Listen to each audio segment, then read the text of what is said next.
السلام علیکم ناظرین، مفتی عبدالقیوم صاحب ہمارے ساتھ موجود ہیں۔ مفتی صاحب سے آج ہم پوچھیں گے کہ زوال کے وقت عبادت کرنے سے کیوں منع کیا گیا ہے اور اس کی حقیقت کیا ہے؟ جی السلام علیکم ورحمۃ اللہ وبرکاتہ۔ اویس بھائی، نبی صلی اللہ علیہ وسلم نے 3 وقت پر نماز پڑھنے سے منع کیا۔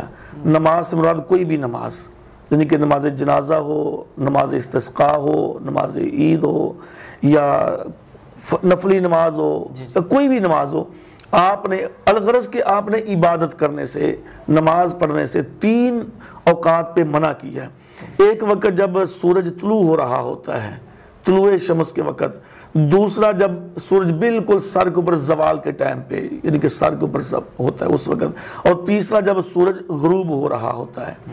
تو نبی صلی اللہ علیہ وسلم نے ان اوقات سے منع کیوں کیا؟ آپ نے فرمایا کہ یہ تینوں اوقات شیطان کے ہیں۔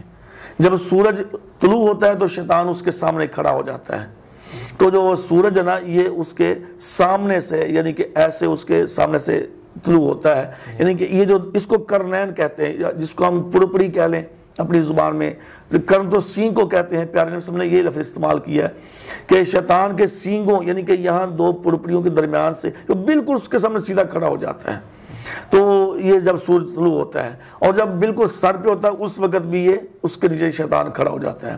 جب غروب ہوتا ہے تو پھر بھی شیطان اس کے سامنے بالکل ہو جاتا ہے۔ اور آپ نے اکثر یہ چیز دیکھی ہوگی، نوٹ کیا ہوگا کہ یہ جتنے بھی کالا علم کرنے والے، جادو کرنے والے لوگ ہیں نا، یہ مغرب کے ٹائم، یعنی جب سورج غروب ہو رہا ہے اس وقت، یا زوال کے ٹائم، یا صبح جب سورج طلوع ہو رہا ہے اس وقت، یہ کسی قبر میں یا کسی جگہ پر بیٹھ کے اس وقت یہ چلا کاٹ رہے ہوتے ہیں۔ اس کی وجہ یہ ہے کہ یہ شیطانی عمل ہے۔